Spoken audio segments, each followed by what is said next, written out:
हे स्वर्ग में विराजमान, मैं अपनी आंखें तेरी ओर लगाता हूँ।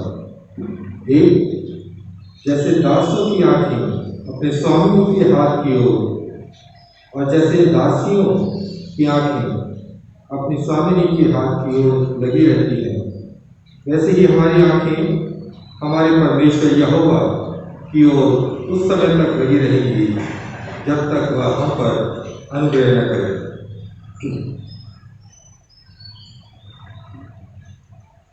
हम प्रातःकालीन आराधना की पुस्तक और पृष्ठ संख्या 5, क्रम संख्या 2 से लेकर 4 तक कर सकते हैं।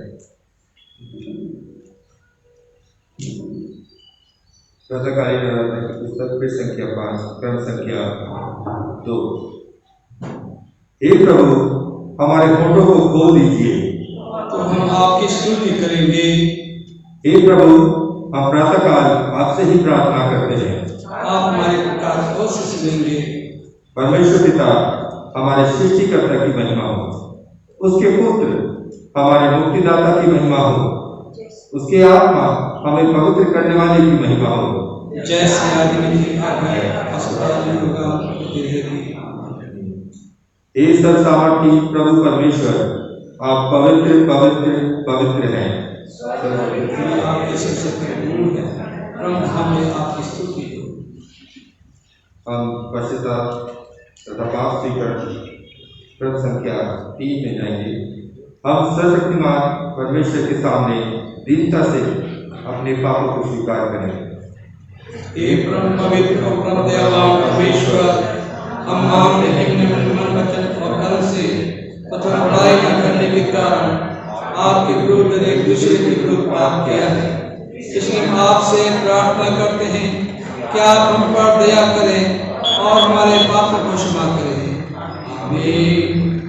सर्वशक्तिमान और दयावान परमेश्वर, हमारे सब पापों को क्षमा करें, उनसे हमें छुटकारा दे, हमें अपने जीवन को सुधारने के लिए अनुग्रह दे और पवित्र आत्मा के सामर्थ्य में परिपूर्ण करे। आमीन। अब विशेष प्रार्थना करेंगे। हे सर्वशक्तिमान परमेश्वर, आपके धन्य पुत्र प्रभु यीशु ने सेवक के रूप धारण किया और बहुतों की मुक्ति के लिए अपना प्राण दिया है।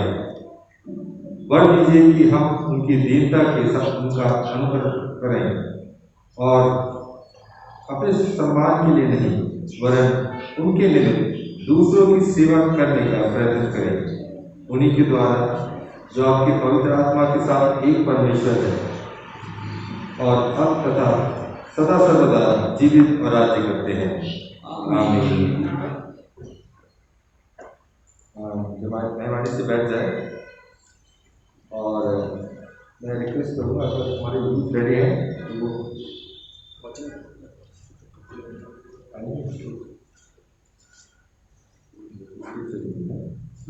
तो हम परमेश्वर के वचन से पहला पाठ पढ़ेंगे। यशायाह नबी की पुस्तक उसके 44 अध्याय 24 से 48 पद।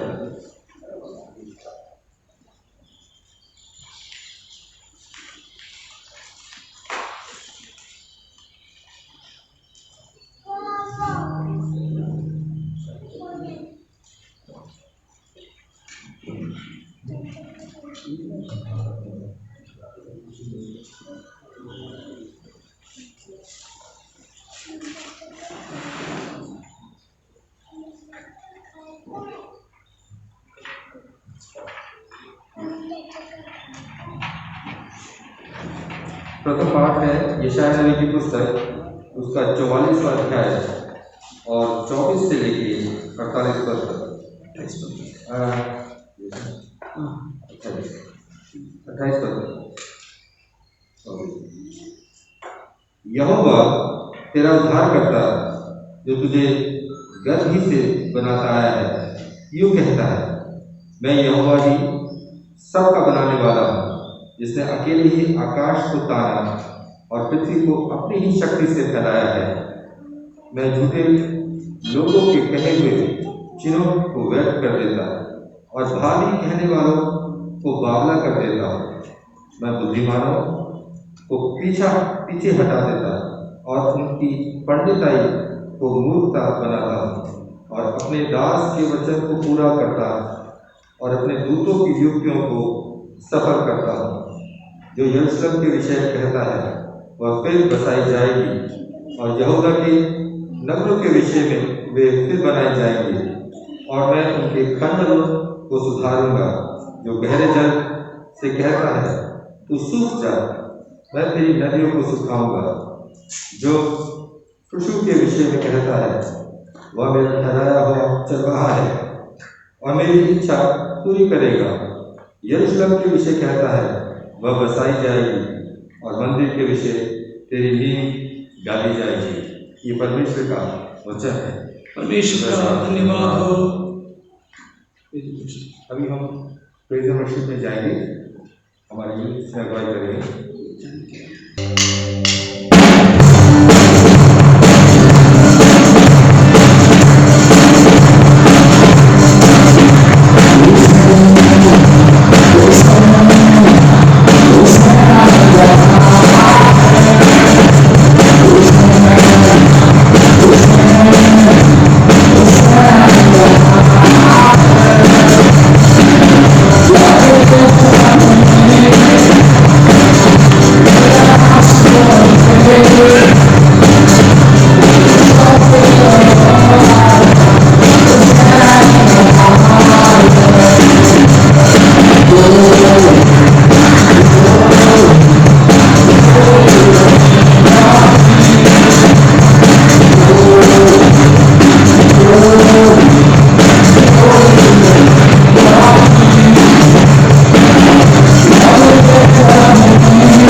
परमेश्वर के वचन कहता है आनंदित रहो, क्योंकि परमेश्वर हमारा आनंद जो आता है तुमसे वो बाहर से नहीं आता है, और वो जो हमारे अंदर रहता है उससे आता है।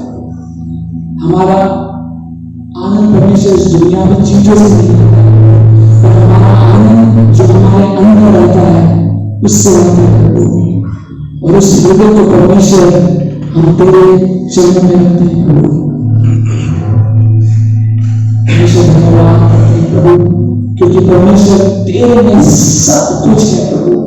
तुझ में हम पूरे हैं प्रभु, तुझ में हम आनंदित हैं प्रभु।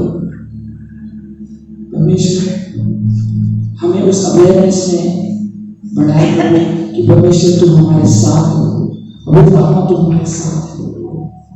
हमें विश्वास में बढ़ाए प्रभु, और परमेश्वर हमारे साथ परमेश्वर जब तू चलता है परमेश्वर उस अवेयरनेस में हम जिए परमेश्वर कि तू कभी हमें नहीं छोड़ता और तू कभी नहीं दिलाता है प्रभु। धन्यवाद सुबह के परमेश्वर, हम विश्वास करते हैं, हम विश्वास के आंखों से देखते हैं प्रभु कि तू इस ग्रह में है प्रभु, तू इस चर्च में है प्रभु। और इस विश्वास के साथ परमेश्वर हम तेरी आराधना करते हैं क्योंकि तू हमें सुनता है, हम तेरी वंदना करते हैं।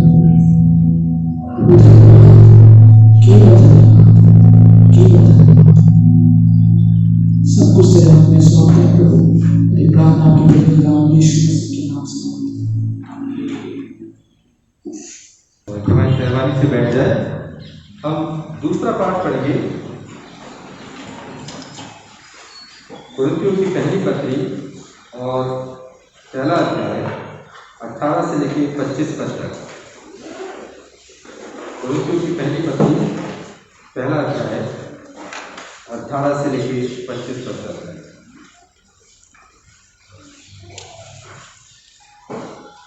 क्योंकि क्रूस की कथा नाश होने वालों के लिए मूर्खता है, परंतु हम उद्धार करने वालों के लिए परमेश्वर की सामर्थ्य है।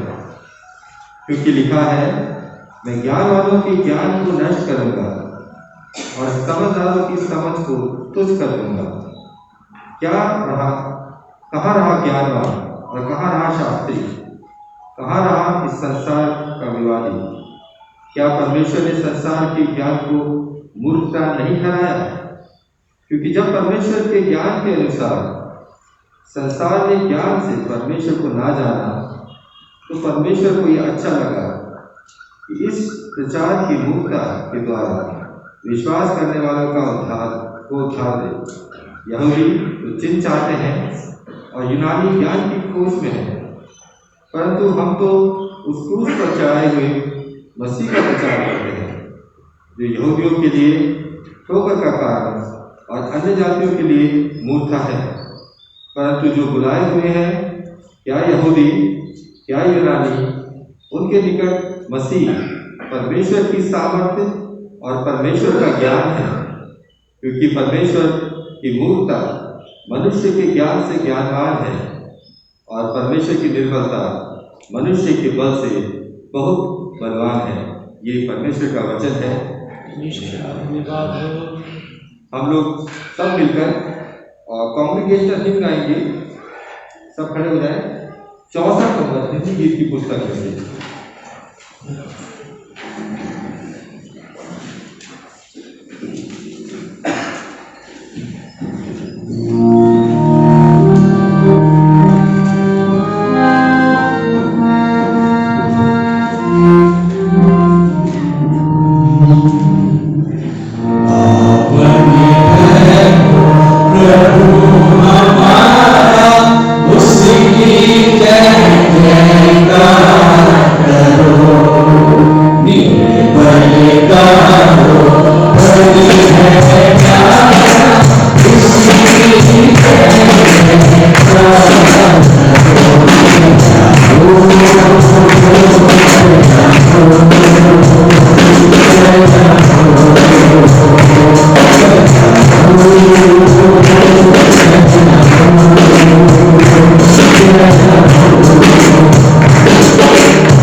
खड़ी रहेगी और मेरे साथ निकालें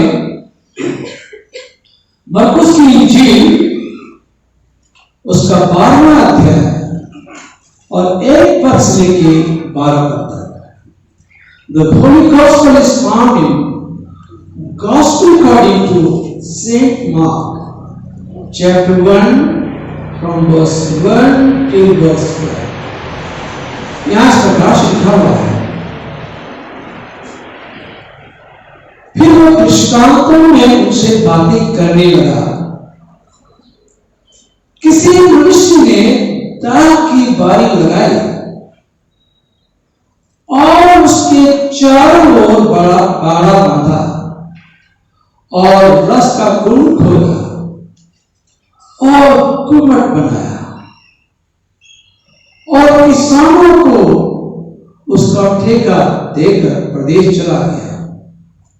फिर फल के मौसम में उसने किसानों के पास एक दास को भेजा कि वो किसानों से दाख की बारी के मनों का भार लें, पर उन्होंने उसे पकड़कर पीटा और छूटे हाथ लौटा दिया। फिर उसने एक और दास को उनके पास भेजा, उन्होंने उसका सर फोड़ डाला और सब अपमान किया। फिर उसने एक और को भेजा, उन्होंने उसे मार डाला। तब उसने और भोगों को भेजा, उनमें से उन्होंने कुछ को पीटा, कुछ को मार डाला। तब एक ही रह गया था जो उसका प्रिय पुत्र था। अतः अंत में उसने उनके पास ये सोचकर भेजा कि वे मेरे पुत्र का आदर करेंगे। पर उन किसानों ने आपस में कहा, यही तो बारिश है, आओ हम इसे मार डालें, तब निराश हमारी हो जाएगी। और उन्होंने उसे पकड़कर मार डाला और दाख की बारी के बाहर फेंक दिया। इसलिए दाख की बारी का स्वामी क्या करेगा? वो आकर उन किसानों का नाश करेगा और दाख की बारी दूसरी को दे देगा। क्या तुमने पवित्र शास्त्र में यह वचन नहीं पढ़ा? जिस पत्थर को राजमिस्त्रियों ने निकम्मा ठहराया था, वही कोनी का सिरा हो गया। यह प्रभु की ओर से हुआ और हमारे दृष्टि में अद्भुत है। तब उन्होंने उसे पकड़ना चाहा, क्योंकि समझ गए थे कि उसने हमारे विरोध में ये दृष्टांत कहा, और वे लोगों से डरे और उसे छोड़कर चले गए। ये प्रभु यीशु का सुसमाचार है। प्रभु यीशु के लिए महिमा हो। हम प्रार्थना करेंगे, जमात निर्वाणी से बैठ जाएं। अनुभव वाले पिता परमेश्वर, हम इस समय आपके कदमों में आते हैं। अपने वचन के अनुसार प्रभु आप इस जगह पर उपस्थित हैं। कलाम में लिखा है कि जहां भी मेरे नाम से 2 या 3 जन इकट्ठे होते हैं, मैं वहां पर उपस्थित होता हूं। हमारा विश्वास है कि आप हमारे बीच में यहाँ पे उपस्थित हैं और प्रभु आप हमारी दुआओं को सुनेंगे, दुआओं का जवाब भी देंगे और हमसे कलाम के द्वारा बातचीत करेंगे। अपने खाने की ओठों को छू ले, ताकि एक एक शब्द जो भी हो मेरे प्रभु वो आपकी ओर से हो, ताकि हम आपके कलाम से तरोताजा हो सके। इस दुआ को सुनकर आपके बेटे प्रभु यीशु के नाम से मांगते हैं, आमीन। आप सबको जय मसीह की। आज का जो वचन है ये बहुत ही अच्छा वचन है। दाख की बारी के बारे में यीशु ने वचन दिया। अक्सर लोग कहते हैं, जो दृष्टांत होते हैं, प्रीचर अक्सर समझाते हैं कि जो दृष्टांत होते हैं वो अपनी बात को सरल करने के लिए होते हैं, परंतु कई बार प्रभु यीशु मसीह ने दृष्टांत जो दिए हैं ताकि लोग सुनते हुए भी ना सुन सके, समझते हुए भी ना समझ सके, ताकि लोग जो है इसके बारे में सोचें, मनन करें कि यीशु ने क्या कहा, कलाम हमसे क्या कहता है। इसलिए जो है दृष्टांत है। और वचन ऐसे ही है। वचन में जो है जो भी लिखा हुआ है एकदम से हमारे समझ में नहीं आता है, परंतु जब समझने की जरूरत होती है प्रभु से प्रार्थना करते हैं, प्रभु से कहते हैं कि हे प्रभु मुझे अपने वचन को समझा दो, तो प्रभु हमें अपने वचन से हमें समझाता है। प्रभु यीशु जो है आज दाख की बारी के बारे में, क्योंकि पैलेस्टाइन में प्रभु यीशु मसीह वही दृष्टांत कहते थे जो उनके इर्द गिर्द बातें होती थी उन्हीं दृष्टांतों, उन्हीं में से यीशु दृष्टांत कहते थे। तो पैलेस्टाइन में ग्रेप बहुत होती है, ये इसकी फसल, ग्रेप की फसल जो है बहुत ज्यादा, बहुत अच्छी क्रॉप वहां पर होती है। और इसलिए प्रभु यीशु मसीह इस दृष्टांत को कहते हैं कि एक किसान ने दाख की बारी लगाई और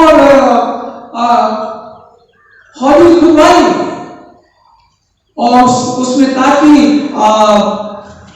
दाख से जो है रस निकाला जा सके, कुंड बनाया, उसमें रस निकाला जा सके।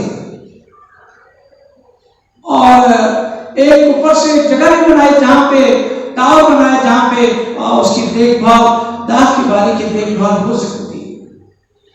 बहुत अच्छी तरह से उसकी देखभाल की गई और अच्छी तरह से बनाया गया।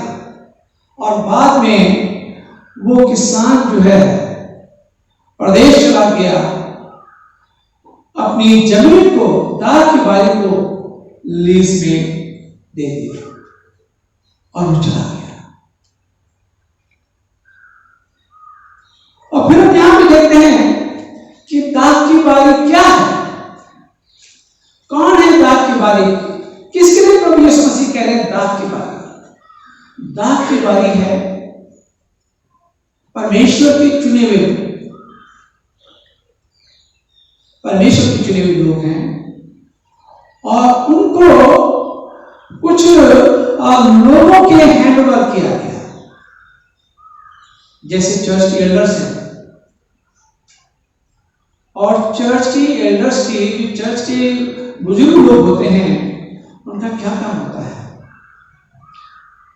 वो अपने इलाके के स्टूअर्ड हैं। आप सब अपने इलाके के स्टूअर्ड हैं, अपने परिवार के भंडारी हैं। हम लोग जो बुजुर्ग लोग हैं, एल्डर लोग हैं, वो सिर्फ ऐसे नहीं है। कलीसिया के बुजुर्ग जो हैं उन्हें बहुत अच्छा होना चाहिए, बुजुर्गी में उन्हें और खुदा के करीब आना चाहिए और लोगों को परमेश्वर के प्यार के बारे में समझाना चाहिए। तो जो दाख की बारी है वो आपके हवाले की गई है और आपके नजदीक चाहे किसी भी जाति या किसी भी धर्म का रहता हो, वो आपकी केयर में है, आपकी देख रेख में है। और परमेश्वर जो है उनका हिस्सा आपसे ले सकता है, हमसे ले सकता है, जिनके बीच में हम लोगों को रखा गया है। हम अपने आप से वहां नहीं रह रहे हैं। लोगों को देखा जाता है कि अरे सब हमने घर बनाया, ये किया, वो किया, परंतु लोगों को, लोग अपने आप में रहे, परंतु ये खुदा का इंतजाम है कि खुदा ने लोगों को ऐसी जगह पर रखा, उनके खून का हिसाब हमसे लिया जाएगा। जब जजमेंट आएगा, न्याय आएगा, परमेश्वर के सामने खड़े होंगे और वो कहेंगे साहब ये तो हमारे साथ रहते थे, इनकी हम बड़ी इज्जत करते थे और इन्होंने कभी आपके राज्य के बारे में नहीं बताया, आपके प्यार के बारे में नहीं बताया, आपकी सैक्रिफाइस के बारे में नहीं बताया। हाँ, इन्होंने कभी केक भले खिला लिया हमें क्रिसमस पे, परंतु इन्होंने जो है कभी हमें आपकी कुर्बानी के बारे में नहीं बताया कि आप हमें कितना प्यार करते हैं, दुनिया को कितना प्यार करते हैं। ये हिसाब जो है हम लोगों से लिया जाएगा, चर्च के एल्डर से लिया जाएगा।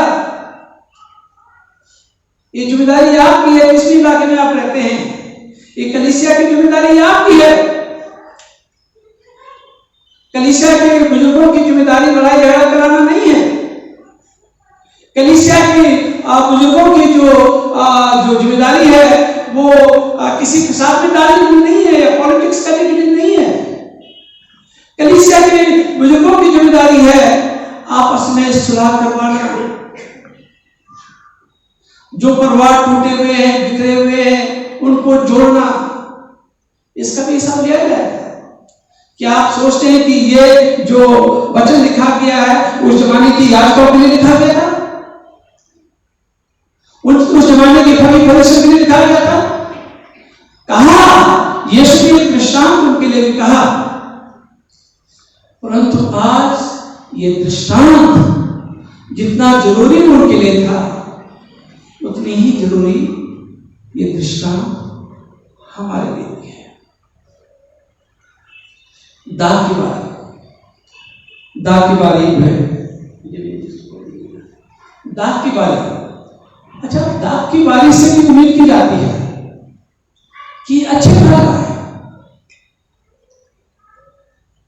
और हम लोग जो है, क्या हमारे अंदर में वो आत्मा के अच्छे फल हैं? प्रेम, मेल, धीरज, सहनशीलता। गलतियों की किताब में उसके 5वें अध्याय में 22 पद में जिसका जो लिस्टेड है आत्मा के फल, क्या वो फल हमारे अंदर पाए जाते हैं? वो मीठे फल हमारे अंदर पाए जाते हैं कि नहीं पाए जाते हैं? हमसे उम्मीद की जाती है कि जब क्रॉप पक जाती है, मतलब क्रिश्चियन मैच्योर हो जाते हैं, वचन को समझने लगते हैं, तो उसमें से कुछ फल प्रभु को दिया जाए। वो कुछ फल क्या है? आपका जीवन, टाइट, जिससे कि प्रभु की सेवा होती है। गांव देहात में प्रचार होता है, प्रचारक का काम रुकता नहीं है, सेवा का काम रुकता नहीं है।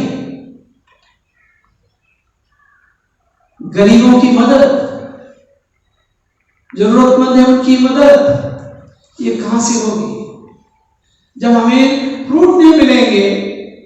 जो फ्रूट बोया गया था, और इसलिए बोया गया था कि वो समय आने पे इस्तेमाल होगा, और वो इस्तेमाल ही नहीं होता है।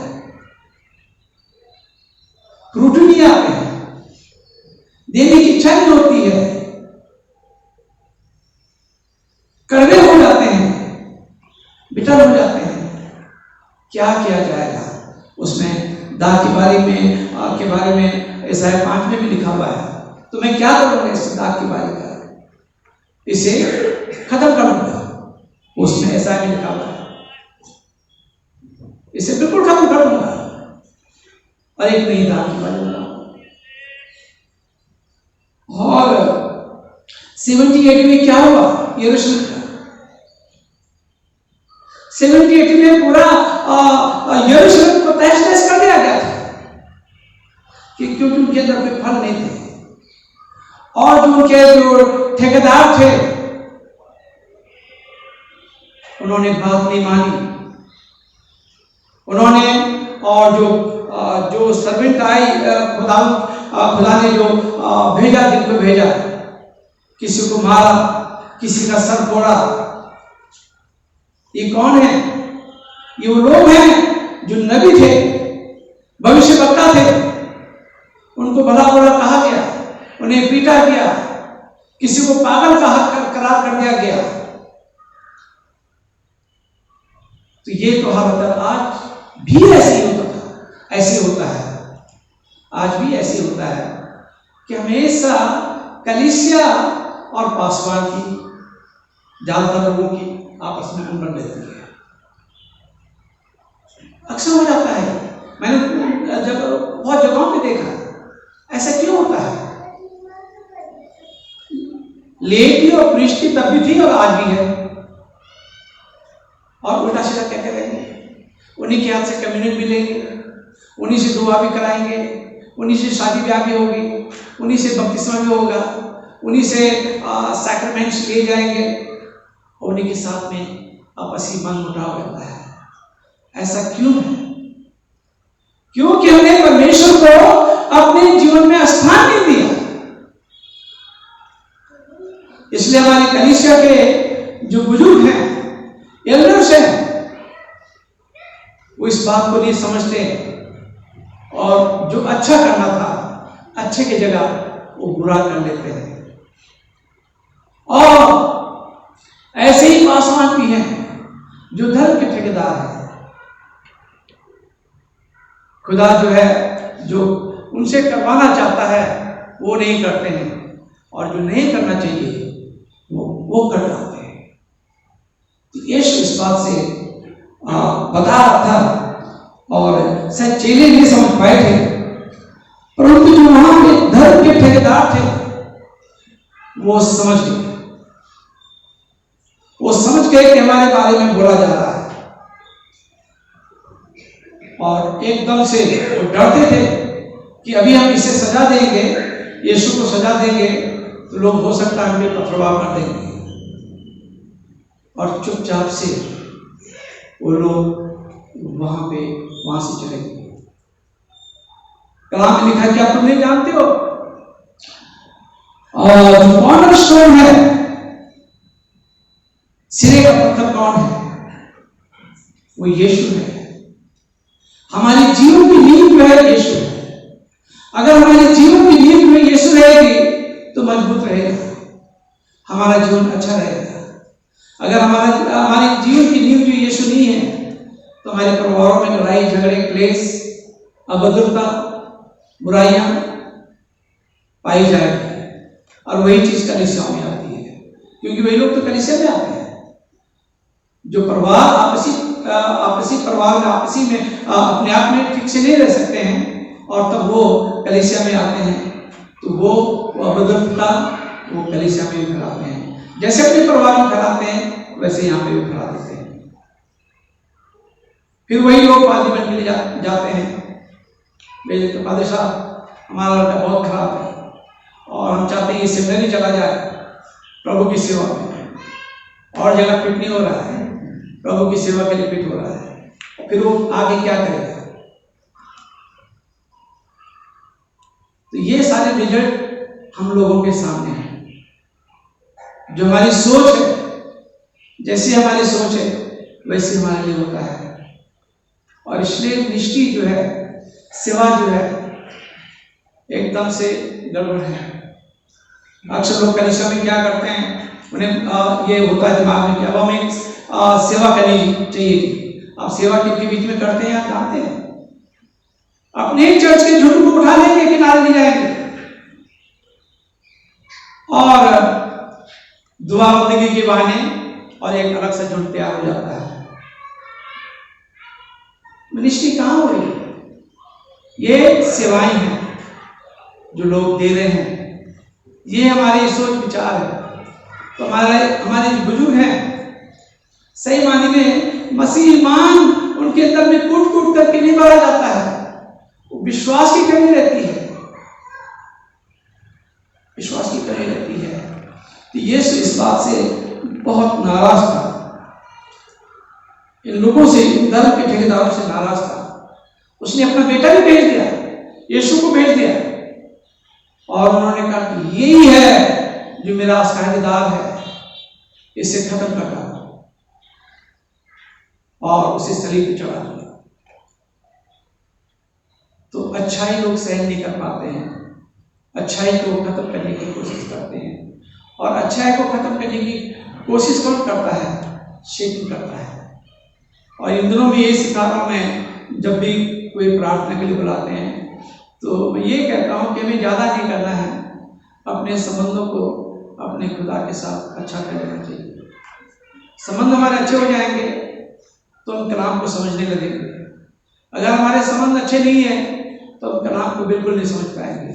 हम समझेंगे कलाम को, परंतु दूसरे ढंग से समझेंगे और अपने हिसाब से समझेंगे, और कलाम को अपने हिसाब से इंटरप्रेट करेंगे, अपने हिसाब से उसका अनुवाद करेंगे। सीधा सीधा जो कलाम बताता है वो नहीं करेंगे। तो यीशु जो है कहते मैं क्या करूं फिर? तो मैं इसकी जिम्मेदारी दूसरों को देता हूं। और ये किया यीशु ने कि यीशु आज जो है जितने भी ज्यादातर सेवक हैं वो गैर कौमों से आए हैं, सेवा कर रहे हैं। मसीह लोगों में से बहुत कम सेवक जाते हैं, परंतु गैर कौमों से ज्यादा सेवक निकलते हैं, ये भी होता है। और खुदा ने क्या किया, यहाँ पर देखते हैं यरूशलेम में क्या हुआ, जिस पर घमंड करते थे, अपने हैकल पे घमंड करते थे, उस पूरे यरूशलेम को 70 AD में तहस नहस कर दिया गया। कहीं ऐसा तो ना हो कि हमारे जीवन में तहस नहस हो जाए। हम कलाम को नहीं मानते हैं, हमारे अंदर अच्छे फल नहीं आ रहे हैं, या जो फलों का जो था, जो हिसाब था हमें अपने मालिक को देना है, वो हमने नहीं दिया, तो इसका क्या होगा? इसके भारी और खराब जो होने वाले हैं। तो यीशु जो है इस पैराबल को बताते हैं लोगों को। वो अपने बारे में बता रहे थे और परमेश्वर के लोगों को के बारे में बता रहे थे, और जो याजक उस समय के धर्म के ठेकेदार थे उनके बारे में बता रहे थे। और वो समझ गए, जो धर्म के ठेकेदार थे वो समझ गए और वहां से चले गए। तो आज हम कैसे हैं? जो जिम्मेदारी हमें सौंपी गई है हम ठीक से निभा रहे हैं कि नहीं निभा रहे हैं? हम तैयार हैं इस साथ देने के लिए? जिन लोगों के बीच में हम रहते हैं, क्या उनका हिसाब हम देना चाहते हैं कि नहीं देना चाहते हैं? देने के लिए तैयार है कि नहीं है? और जो फ्रूट है उसमें मीठापन है कि नहीं है? कलीसिया के अंदर मीठापन है कि नहीं है? ये भी देखने की बात है। तो हम अपने जीवनों को इवैल्यूएट करें। पैसे वीक से पहले हम अपने जीवनों को इवैल्यूएट करें, प्रभु से कहें, प्रभु मेरे अंदर कोई कड़वापन तो नहीं है, प्रभु मेरे अंदर कोई विकेटनेस तो नहीं है, प्रभु मेरे अंदर कोई बुराई तो नहीं है, प्रभु मुझे माफ कर दे, मैं अपने रिश्ते आपके साथ अच्छा करना चाहता हूँ। और प्रभु जो है अपना रिश्ता ठीक करेगा। दाद की बारी के बारे में जो है ऐसा नबी किताब उसका 5 अध्याय में भी इसी के बारे में लिखा हुआ है। हम प्रार्थना करें। प्रभु यीशु, हम इस समय आपके कदमों में आते हैं। हम धन्यवाद करना चाहते हैं पिता इस दान की बारी के बारे में, जो इलस्ट्रेशन, जो पैराबल प्रभु आपने दिया है, और मर्दे की इन पैराबल्स को समझने की हमें समझ दे, ताकि हम आपके पैराबल्स को समझ सकें, बचत को समझ सकें और आपकी इच्छा के हिसाब से काम कर सकें। इस दुआ को सुना कबूल कर आपके बेटे प्रभु यीशु के नाम से मांगते हैं, आमीन। जमात में बड़े सब जगह पर खड़े हो जाएं।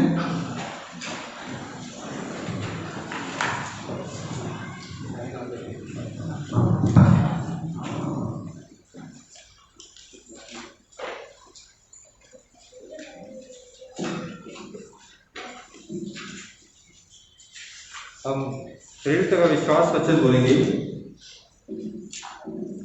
पृष्ठ संख्या 8, क्रम संख्या 12। प्रेरित का विश्वास वचन। मैं सर्वशक्तिमान पिता, स्वर्ग पृथ्वी की सृष्टिकर्ता परमेश्वर पर विश्वास करता हूँ। मैं एक और पुत्र हमारे प्रभु यीशु मसीह पर विश्वास करता हूँ। वो पवित्र आत्मा के सामने से घर में आए और हमारे प्रभु से जन्मे। उन्होंने ऐसे प्रार्थना की शब्द वो क्रूस पर चढ़ाए गए, मारे और गाड़े गए और मृतकों के लोग उठे, तीसरे दिन जी उठे, स्वर्ग पर चढ़ गए और पिता की दाहिनी ओर विराजमान हुए। वो जीवित और मृतकों का न्याय करने को फिर आएंगे और पवित्र आत्मा पर, पवित्र की कलीसिया पर, सत्यों की शक्ति, पापों की क्षमा, एक ही पुनरुत्थान और शाश्वत जीवन पर विश्वास करता हूँ। आमीन।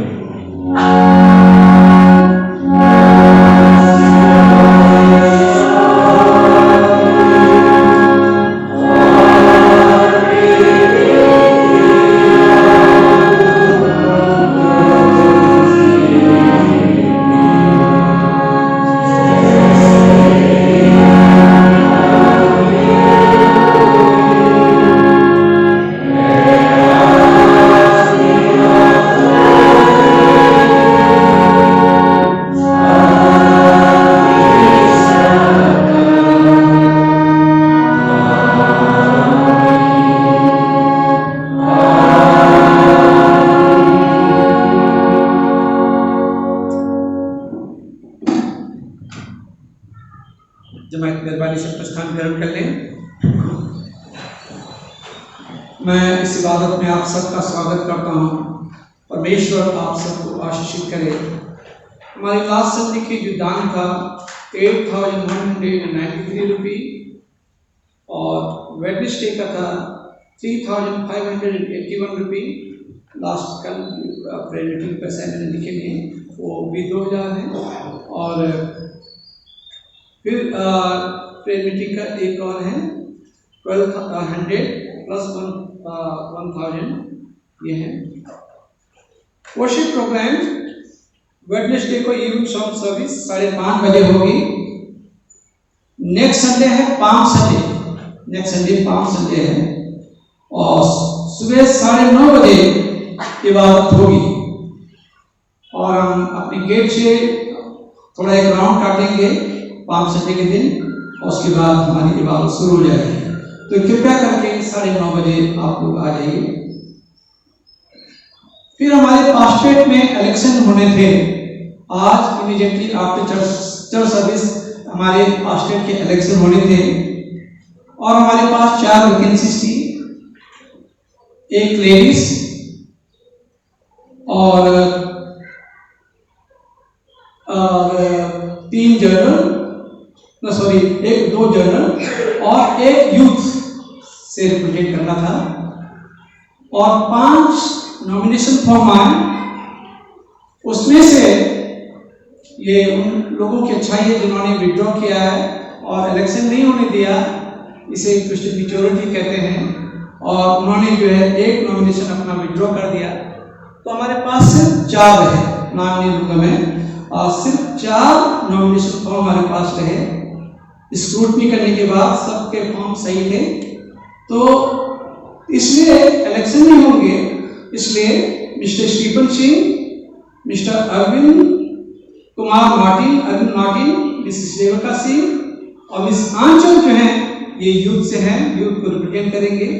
तो ये 4 लोगों को मैं इलेक्टेड घोषित करता हूं और हमारी कमेटी ने यूनानिमसली इलेक्ट कर लिया था और क्योंकि 4 ही हैं इसलिए इलेक्शन की कोई जरूरत नहीं है। तो आप लोग आगे आ जाइए, मैं आपके लिए दुआ करूंगा। अगर आप लोग यहाँ पे हैं तो आप लोग आगे आ जाइए, मैं आपके लिए दुआ करूंगा। फिर उसके बाद में नेक्स्ट संडे को डेडिकेशन होगा पास्टेट कमेटी के मेंबर्स का। आप लोग हैं यहाँ पे? Mister Stephen Singh, mister Martin, missus Rebecca Singh और मिस आंचल सिंह। थोड़ा आगे खड़े रहिए ताकि कैमरे में भी आप आ जाएंगे। अच्छा नहीं आप नहीं कैमरे में, कोई कैमरा दिखा सकते हैं? उस तरफ हम करके, ठीक है, ऐसे ठीक है, ठीक ऐसे। ये 4 नाम आए हैं और 4 इलेक्ट हो गए हैं। परमेश्वर का धन्यवाद हो। हम प्रार्थना करें इनके लिए। अनुग्रहकारी पिता परमेश्वर, हम धन्यवाद करना चाहते हैं पिता मिस्टर स्टीफन सिंह के लिए, मिस्टर अरविंद मार्टिन के लिए, मिसेस रेवका सिंह के लिए, मिस आंचल के लिए यूथ आए हैं और प्रभु आपने इन्हें अपनी सेवा के लिए चुना है। हृदय के दिल से प्रभु आपकी खिदमत करें और अपनी महिमा, अपनी सेवा के लिए इन 4 को इस्तेमाल करें और प्रभु हम अपनी पूरी पास्टेट कमेटी को आपके हाथ में रखते हैं। धन्यवाद देना चाहते हैं पिता हमारे पास्टेट के लिए जो इतनी मिच्योर और इतनी अच्छी हो गई है कि सब कुछ आराम से कर लेते हैं। हम इसके लिए प्रभु आपके बारी हैं। हम अपनी कलीसिया को और अपने 4 कैंडिडेट्स को और जितनी हमारी कमेटी के मेंबर हैं उन सबको आपके हाथ में रखते हैं। इस दुआ को सुनना कबूल कर आपके बेटे प्रभु यीशु के नाम से मांगते हैं। आप लोग बैठिए। तो आपका स्वागत है और नेक्स्ट संडे को मैं डेडिकेशन होगा और पूरी पास्टेट कमेटी का डेडिकेशन होगा। और एक रिक्वेस्ट है WFC की तरफ से कि जिस तरह से हर वर्ष जो है शाह मेमोरियल में ग्रैंड स्कूल में जो है वहाँ पे हम भोजन करते थे उन लोगों के साथ में, और इस कोविड की वजह से हम उनके साथ में फेलोशिप लंच नहीं कर पाए। तो हम चाहते हैं कि उनको लंच की जगह उन लोगों को जो है शाह मेमोरियल को कुछ कैश दिया जाए ताकि वो अपना लंच या डिनर जो भी है वो खुद कर सकें। तो मैं चाहता हूँ कि जो कोई दान देना चाहता है इसके लिए, इस खास मकसद के लिए, शाह मेमोरियल में डोनेशन के लिए जो भी देना चाहता है, मैं रिक्वेस्ट करूँगा अपने चर्च बेरर से या किसी से एक वो ले आए रखने के लिए, जिसमें ये लोग डोनेशन डाल सकें। तो ये WFCS की तरफ से ये रिक्वेस्ट आई है। और दूसरी बात, WFCS की बहनों से रिक्वेस्ट है कि इबादत के तुरंत बाद रुकें, और उनकी मीटिंग है, तो इसलिए मीटिंग के लिए आप लोग रुक जाएं।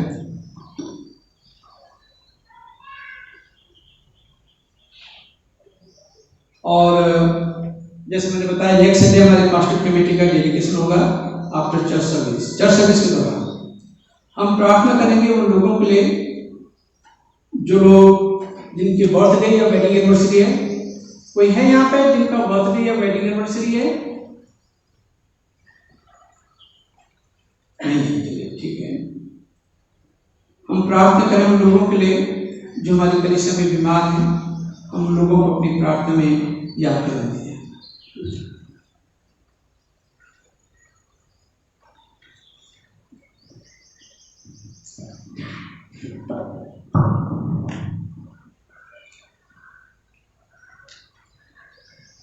हम कलीसिया प्रार्थना में जाएंगे। हमारे जीवित और महान परमेश्वर पिता, प्रभु जी, आप हम में से प्रत्येक को जानते हैं। प्रभु जी, आपसे कुछ भी छिपा नहीं। आप हमारा उठना, बैठना, सोचना, हमारे मुंह के बोल को प्रभु जी आप पहचान लेते हैं। प्रभु जी, आपने हमको रचा है, निखारा प्रभु जी, और आप अपने वचन से हमें तराशते हैं प्रभु जी, निखारते हैं, आत्मा द्वारा प्रभु जी रूपांतरित करते हैं। हम आपको धन्यवाद देते हैं प्रभु जी। हम अपनी पूरी कलीसिया को आपके सम्मुख लाते हैं, आपका विशेष अनुग्रह चाहते हैं, आपके वचन की खराई चाहते हैं, और आपकी आत्मा के भरपूर कार्य प्रत्येक जीवन में चाहते हैं प्रभु जी। विशेषकर जो लोग बीमार हैं प्रभु जी, बुजुर्ग हैं प्रभु जी, उनको हम आपके हाथों में सौंपते हैं। उन प्रत्येक को प्रभु जी आप संभालें प्रभु जी। प्रभु जी, अपने भाई जेम्स पर तस्वीर की प्रार्थना करें, उनको अपनी हिम्मत ताकत दें प्रभु जी, चंगाई दें, उनके परिवार पर अनुग्रह करें, और अपने आत्मा की भरपूरी दें, अपने आनंद से भरें प्रभु जी, और विश्वास से मजबूत करें प्रभु जी। प्रभु जी, हम दृढ़ता को आपके हाथों में सौंपते हैं। आपको विशेष अनुग्रह, आपकी ताकत और आपके ईमान और मजबूती उनके जीवन में चाहते हैं प्रभु जी। उनको आपके हाथों में सौंप देते हैं प्रभु जी। मिसेस रीमा कारण जो दिल्ली से हैं, उनकी भी प्रार्थना की विनती है प्रभु जी। आप उनको जानते हैं, आपने उनको रचा है प्रभु जी। प्रभु जी, प्रार्थना करते हैं अपनी सामर्थ्य और चंगाई का हाथ ऊपर रखें, और प्रभु जी पूरे परिवार को आप संभालें प्रभु जी। प्रभु जी, हम इस देश की प्रार्थना करते हैं जो बुजुर्ग हैं, कमजोर हैं प्रभु जी, आप अपनी ताकत से दें, आप अपनी चंगाई उनको प्रदान करें, अपने आनंद में, अपने उद्धार में मजबूत करें प्रभु जी। पूरे परिवार को आप संभालें प्रभु जी। हम अपने भाई मोहन बागी के लिए प्रार्थना करते हैं प्रभु जी। प्रभु जी, उनको आप जानते हैं, उनके हृदय को आप जानते हैं, उनकी कमजोरी को आप जानते हैं प्रभु जी। प्रभु जी, हम प्रार्थना करते हैं, आप अपनी शिफा का हाथ रखें, उनको हिम्मत आते हैं, पूरे परिवार को प्रभु जी आप संभालें, हर आवश्यकताओं को पूरा करें, अपने ईमान में मजबूत करें प्रभु जी, कि और अधिक आगे बढ़ते चले जाए प्रभु जी। हर एक बुजुर्ग को आपके हाथों में सौंप देते हैं प्रभु जी। हम अपने देश को भी आपके हाथों में सौंपते हैं, जो बॉर्डर्स में टेंशन है, जो आर्म फोर्सेस की प्रार्थना करते हैं प्रभु जी। प्रभु जी, जो आर्थिक मंदी है उसके लिए प्रार्थना करते हैं कि आप अपने बुद्धि ज्ञान से प्रभु जी लीडर्स का मार्गदर्शन करें, कि वो सही निर्णय लेते हुए प्रभु जी हर एक को लाभान्वित हो सके प्रभु जी। आपके हाथों में सौंपते हैं। आपके इस देश में प्रभु जी हम आपका प्रचार और आपके उद्धार को बढ़ाया से चाहते हैं। हर एक नेतागण को प्रभु जी हम आपके हाथों में सौंपते हैं, आपके अधीनता में भी आते हैं। आप उनके हृदय में बातचीत करें, कार्य करें प्रभु जी, कि सही दिशा में प्रभु जी को निर्णय ले सकें प्रभु जी। हम अपने चर्च के जो एल्डर्स हैं प्रभु जी, उन सबको आपके हाथों में सौंप देते हैं। आपको विशेष अनुग्रह करते हैं, उनको भी प्रभु जी ईमानदारी से आपके वचन की खराई से सेवा कर सकें।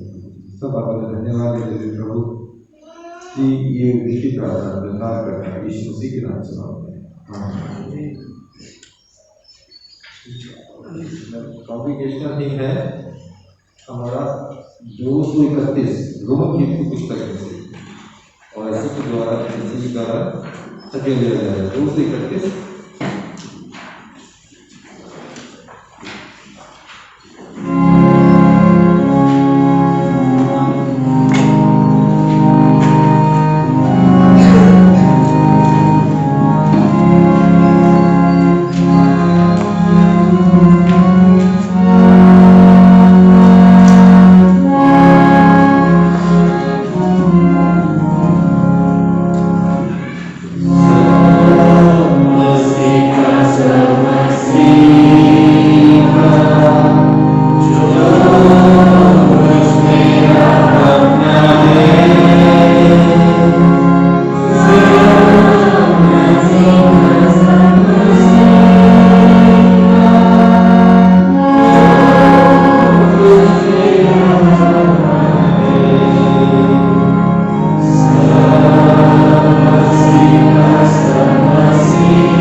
अनुग्रहकारी पिता परमेश्वर, हम इस समय आपके कदमों में आते हैं। आपकी उपस्थिति यहाँ पे है और आपने हम सबसे अपने कलाम के द्वारा बातचीत की। प्रभु, हम अपनी जिम्मेदारी को समझ सके, अपने भंडारी पर हम समझ सके। प्रभु, जो लोग बीमार हैं उनके लिए प्रार्थना की गई है, उनके लिए भी प्रार्थना आपने सुन ली है। खास करके मैं एक बहन के लिए प्रार्थना करता हूँ, शाहिदा के लिए।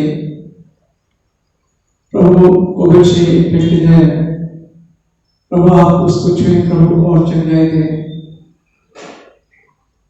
प्रभु, यहाँ पे अगर कोई जरूरत में है उनकी जरूरत को पूरा करें, यदि कोई परेशानी है उनकी परेशानी का समाधान करें। प्रभु, मैं धन्यवाद देना चाहता हूँ, आपके बच्चों ने बड़ी श्रद्धा भक्ति से आपकी खिदमत के लिए दान दिया है। इस दान पर प्रभु आपकी बड़ी बरकत हो।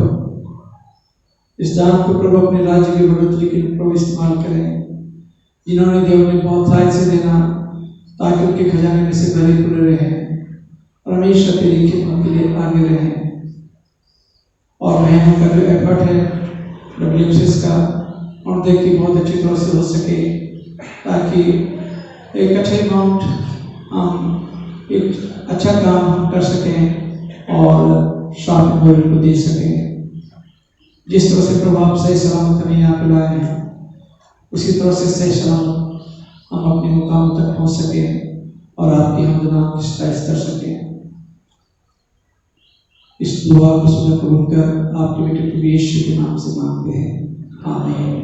प्रभु की प्रार्थना साथ मिलकर कहेंगे, आए हमारे बाप जो आसमान पे है, तेरा नाम पाक माना जाए, तेरी बादशाह का तेरे आसमान को लुटती है, जमीन पर नहीं। हमारे रोज रोटी हमें बख्श दे, इस कष्ट को जब हम माफ करते हैं, हमारे कष्टों को माफ कर, हमें हमेशा मौका दे, उनकी बुराई से बचा, उनकी बादशाह पिता परमेश्वर का प्रेम, परमेश्वर का अनुग्रह का विचार, सेवा का विश्वास के साथ, खास करके जितने इस भवन में उन सबके साथ और पूरे विश्वव्यापी कलीसिया के साथ आज से हमेशा